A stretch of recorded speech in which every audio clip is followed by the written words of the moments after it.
Bienvenue dans cette vidéo, la deuxième vidéo de la série Apprendre les bases du trading.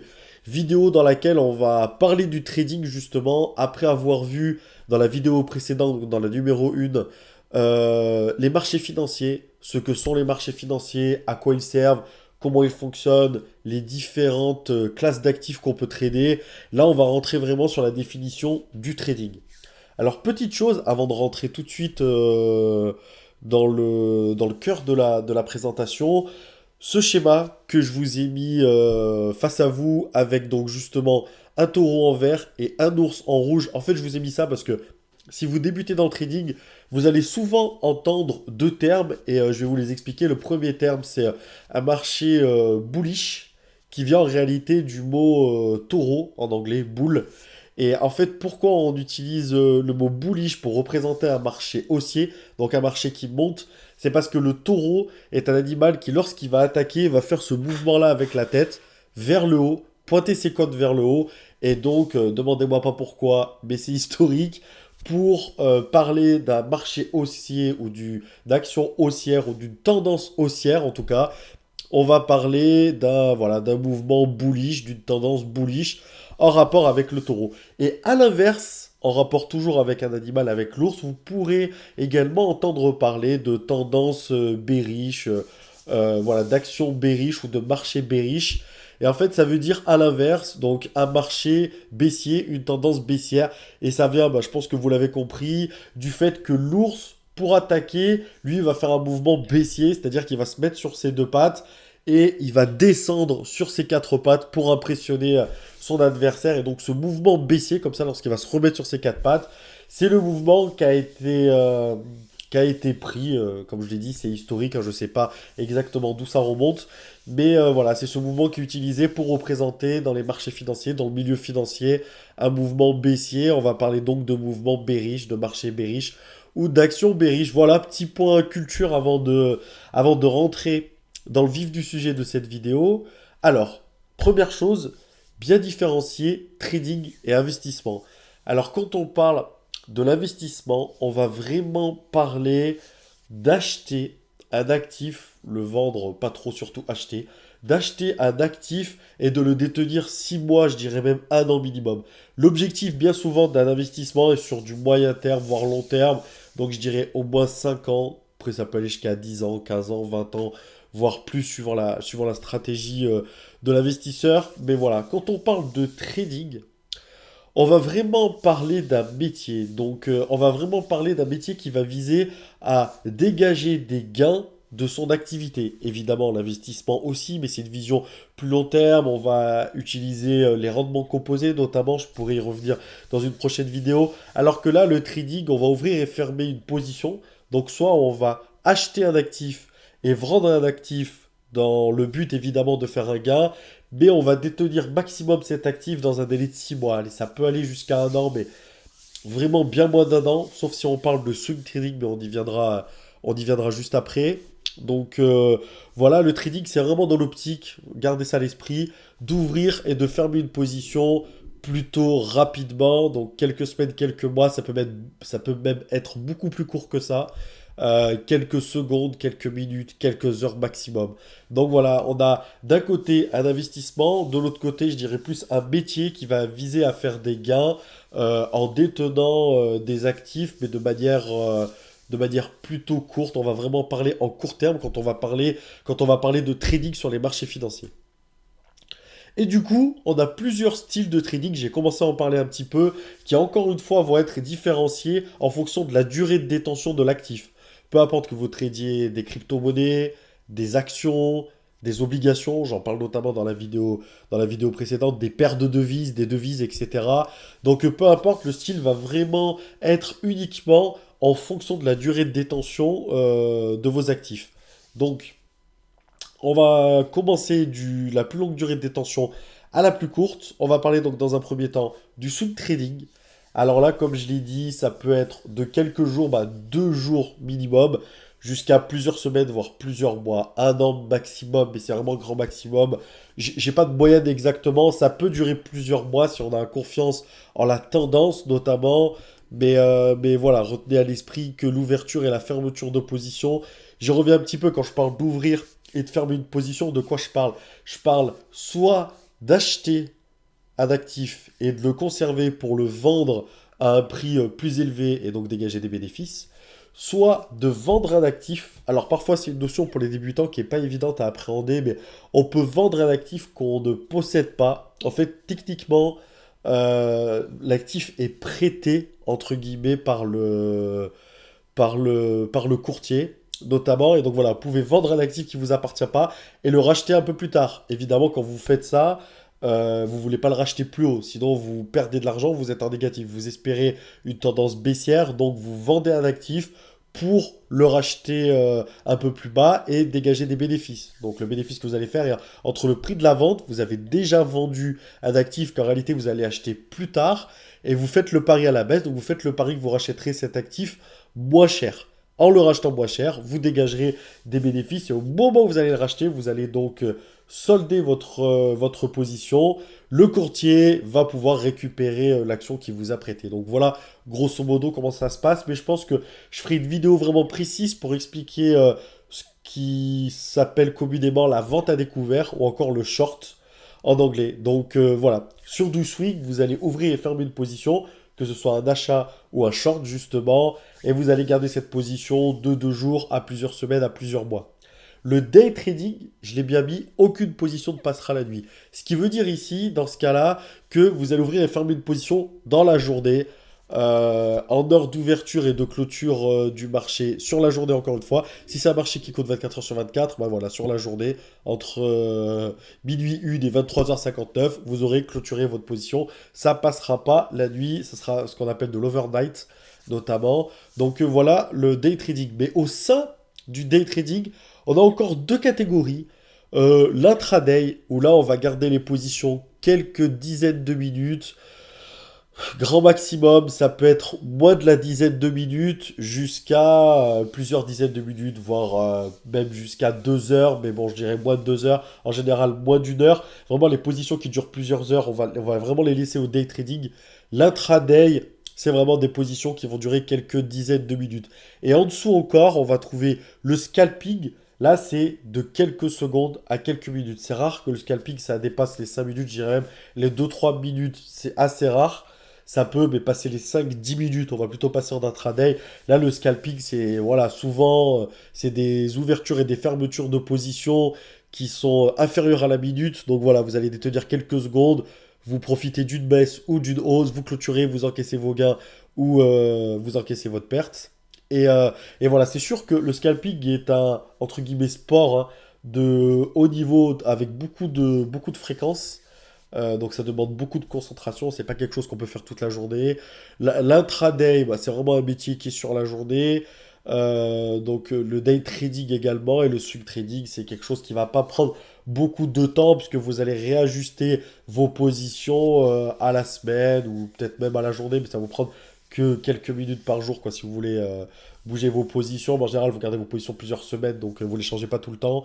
Et voilà, le day trading, c'est dans la journée, vous allez ouvrir et fermer la position, mais le scalping vraiment, c'est moins d'une minute. Vous achetez, vous vendez, vous rachetez, etc. Et entre les deux, entre le scalping, pardon, je parle un peu du nez, je suis désolé, et le day trading, il y a donc l'intraday. Voilà, j'espère que vous avez pu comprendre et voir un petit peu ces différentes catégories de trading. Alors, comment commencer à trader? Bah là, on est en 2023, au moment où je fais la vidéo, c'est ultra simple hein, avec les nouvelles technologies, Internet, etc. Il suffit simplement d'avoir un PC, un plutôt PC correct, qui vous permet de faire tourner les logiciels de manière optimale. Des écrans. Moi, je préconise vraiment minimum deux écrans de 24 pouces, mais c'est vraiment minimum. Moi, je pense que trois écrans, c'est le top, et idéalement trois écrans de 27-28 pouces. Moi, c'est ce que j'ai en 4K. C'est vraiment le top. Après, tout de suite, on n'est pas obligé de faire un investissement aussi conséquent. Mais voilà, je pense que trois écrans de 24 pouces, c'est vraiment pas mal. Deux écrans, grand, grand minimum. Internet, bah évidemment une connexion, idéalement la fibre, suivant où vous êtes. Après, je pense que quasiment, non, pas toute la France n'est fibrée, mais il y en a pas mal. Donc voilà, essayez d'avoir un abonnement FIB, ça vous permet d'être vraiment rapide et donc d'intervenir avec beaucoup de rapidité sur les marchés, donc d'éviter de perdre des fois quelques secondes qui peuvent faire la différence, notamment sur des marchés dynamiques, et d'éviter les coupures aussi, parce que si vous êtes en position et que d'un coup vous avez plus Internet pour X ou Y raison, pour raison X ou Y, on va remettre les choses à l'endroit. Euh, Bah voilà, c'est toujours délicat. Après, on peut prendre le téléphone en solution de repli pour vite clôturer ou sa position. Mais voilà, il n'y a rien de plus terrible quand on est en position, surtout sur du scalping ou de l'intraday, et où d'un coup on n'a plus internet et on est en panique, on voit pas ce que l'action fait, etc. Donc très désagréable. Avoir une connexion stable et rapide. Avoir un capital. La question de capital est une question qui est assez importante finalement. Qu'est-ce qu'on doit avoir comme capital? Moi, je différencierais deux choses. Un capital pour débuter, donc qui vraiment permet d'ouvrir un compte de trading chez un broker et de faire au départ du paper trading, donc sur un compte de démonstration, pas réellement risquer son argent, etc. Je pense qu'à partir de... Bah, il y a même, on peut même ouvrir chez des courtiers à partir de 100-500 euros, mais je pense que voilà, 2-3 000 euros, ça permet d'ouvrir un compte chez un courtier correct en tout cas, et d'utiliser le compte démo pendant plusieurs semaines à quelques mois, au moins 2-3 mois je dirais. Et voilà, après si vous voulez réellement vivre du trading, pareil, je ferai une vidéo beaucoup plus longue sur le sujet, mais plus votre capital sera gros, moi je pense supérieur à, pour vivre du trading, je parle, supérieur à 50 000 euros. Si vraiment vous faites des grosses performances à 10% par mois, voilà, avec 50 000 euros, vous faites à peu près 5 000 euros par mois, donc, et c'est vraiment, vraiment une très belle performance, 10% par mois en trading, en day trading. Donc, pardon, donc, voilà pour vous donner un ordre par rapport au capital, mais on n'est pas obligé d'avoir un gros capital dans un premier temps pour pouvoir ouvrir un compte et s'essayer au trading. Toujours commencer par un compte de démonstration. Et en plus, on a sur certains actifs, notamment les indices, les paires de devises, etc., des propres firmes. Vous en avez peut-être déjà entendu parler, mais c'est des entreprises qui capitalisent. On doit on doit passer plusieurs étapes et elles capitalisent, donc elles donnent un capital aux traders quand on réussit tous les tests. Et donc vous pouvez trader un capital 50, 100, 200 000 qui vous prêtent et vous faites après un partage des gains, 80% pour vous, 20% pour la firme qui vous capitalise. Donc voilà, il y a quand même des solutions quand au départ on n'a pas tout de suite un capital, sinon bah, il faut économiser, etc., faire des business à côté, ou le temps de monter son capital, ou commencer un capital de 10 000, 20 000 euros, d'être performant et de le faire monter sur plusieurs années. Enfin, ouvrir un compte chez un courtier, j'en ai parlé. Pareil, je ne veux pas faire une vidéo d'une demi-heure, mais très important, le choix du courtier. Prenez un courtier régulé, prenez un courtier voilà, avec des stops garantis, avec une bonne liquidité. C'est très important de ne pas avoir un courtier qui vous prend des spreads monstrueux. Mais vraiment, j'y reviendrai dans une autre vidéo qui mérite, enfin le thème du courtier, le choix du courtier mérite vraiment une vidéo à part entière. Et c'est parti, quoi. Après, voilà, le but, c'est de commencer vraiment avec un compte de démonstration. J'ai presque envie de dire, peu importe le courtier, mais d'entrée de jeu, ayez quand même un bon courtier. Je ferai une vidéo là-dessus. Et, euh, et voilà, et c'est parti, hein. Comment réussir en trading? Il y a trois dimensions très importantes à maîtriser pour réussir en trading. La première dimension, c'est la dimension technique. Donc, c'est vraiment tout ce qui est lecture graphique, analyse graphique, ce qu'on appelle l'analyse technique de l'actif sur lequel vous tradez par rapport à l'unité de temps sur laquelle vous tradez. On peut être en minutes, on peut être au tick sur certains actifs, on peut être à la minute, on peut être à l'heure, on peut être à la journée, au mois, à la semaine, à ce que vous voulez, mais maîtriser cette dimension technique qui vient en se formant, en potassant des bouquins, etc. Et en restant le plus longtemps possible sur les marchés pour accumuler de l'expérience. La dimension financière, là on parle de money management, encore une fois ça mérite une vidéo à part entière, chaque dimension d'ailleurs quasiment, il y a même des dimensions qui méritent plusieurs vidéos. Mais voilà, la dimension money management c'est vraiment une dimension importante, c'est celle qui vous permet de gérer votre capital et de gérer votre risque. À chaque trade, vous n'allez pas risquer 100% de votre capital, sinon ça sert à rien, en 2 jours vous êtes mort, voire même des fois il y en a bien plus tôt que ça, apprendre à gérer, ne pas trop utiliser d'effets de levier.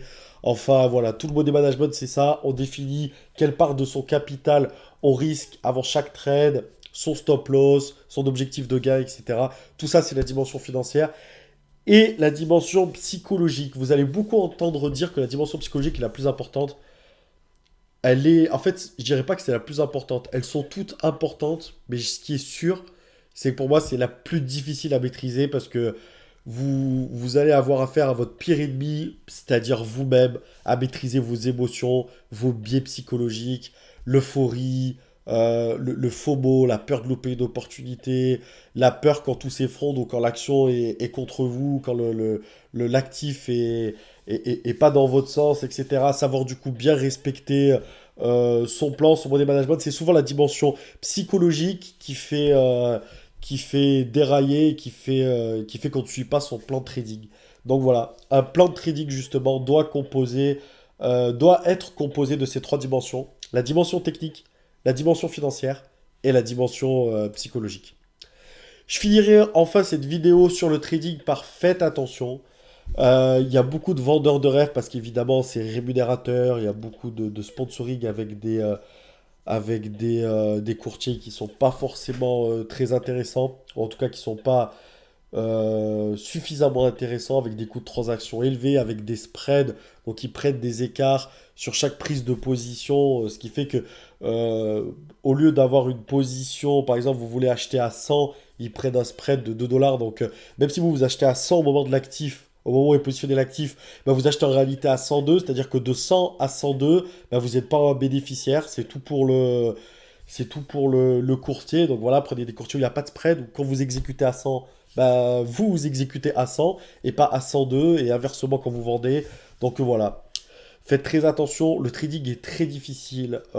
C'est plusieurs mois, voire plusieurs années pour vraiment être extrêmement compétent, comme tout métier, j'ai envie de dire. Si vous pensez en 2 semaines ou en 2 mois, vous allez être rentable et bien rentable sur les marchés financiers, faire du 5-10% par mois, non, il faudra minimum un an, et je dirais même que la première année, vous allez perdre de l'argent. Donc c'est pour ça que vraiment bien commencer avec un compte de démonstration et même au début, bien respecter son money management, y aller doucement, pas être en full position pour tester le marché, pour apprendre à vous connaître parce que c'est bien un compte de démonstration, mais après quand vous êtes en compte réel, la dimension psychologique rentre en compte et vous verrez, c'est pas du tout le même game. Ne pas brûler les étapes, c'est les étapes dont je étais en train de parler justement, et laissez-vous du temps pour accumuler de l'expérience. On a coutume de dire, et c'est vérifié dans beaucoup d'études, que 80 à 90% des traders amateurs perdent de l'argent. Beaucoup crament leur compte très vite. Il y a une raison à cela, c'est que beaucoup de gens croient, bah, comme je l'ai dit, qu'on peut devenir un trader très rapidement, donc ils y vont tout chousse, full position, full levier, c'est encore pire, des leviers de x10, x20, donc une erreur de 5%, ou en tout cas une variation du cours de 5% dans le mauvais sens et vous perdez votre capital, voire pire sur des leviers plus élevés. Donc voilà, l'objectif pour réussir, comme dans tout métier, mais c'est difficile en trading parce que ça nécessite une période où vous allez perdre de l'argent. Oui, pendant une période, vous allez perdre de l'argent en trading, mais il faut que cette perte d'argent soit maîtrisée, soit calculée, soit budgétée presque, j'ai envie de dire. Et le tout, c'est de vous laisser, voilà, 6 mois, un an et demi sur les marchés financiers. Donc laissez-vous du temps pour accumuler de l'expérience. Et vous arriverez justement après à passer cette courbe de difficulté et basculer du bon côté. Vous allez être à l'équilibre. Ensuite, vous allez commencer à gagner de l'argent. Mais ça, vous le ferez que si vous accumulez suffisamment d'expérience. Et pour accumuler suffisamment d'expérience, il faut rester plusieurs mois, plusieurs années. Après, on n'est pas obligé d'attendre plusieurs années pour arrêter de perdre de l'argent. Je pense qu'au bout de 6 mois, un an de trading bien travaillé, je dirais, vous allez bosser vos erreurs, etc. Voilà, je pense en un an, vous allez commencer à devenir rentable et au bout de 2 ans, vous serez bien rentable, notamment 3 4 5 ans. Et après, plus les années vont passer, plus vous allez prendre de l'expérience et plus vous allez augmenter vos ratios et meilleur vous allez être, comme dans tout métier. Et au bout de 10 ans, vous devenez un maître, donc un maître au Jedi, voilà, un maître du trading. Donc gardez ça à l'esprit, accumulez un maximum de temps. Et voilà, c'était tout pour cette vidéo. N'hésitez pas à la liker, à la partager, à me dire en commentaire parce que c'est le premier, ouais, c'est les premières vidéos que je fais de formation. Donc n'hésitez pas à me dire ce que vous avez aimé, moi bien aimé pour que je puisse m'améliorer. Et j'espère vous revoir très bientôt dans une prochaine vidéo. Merci.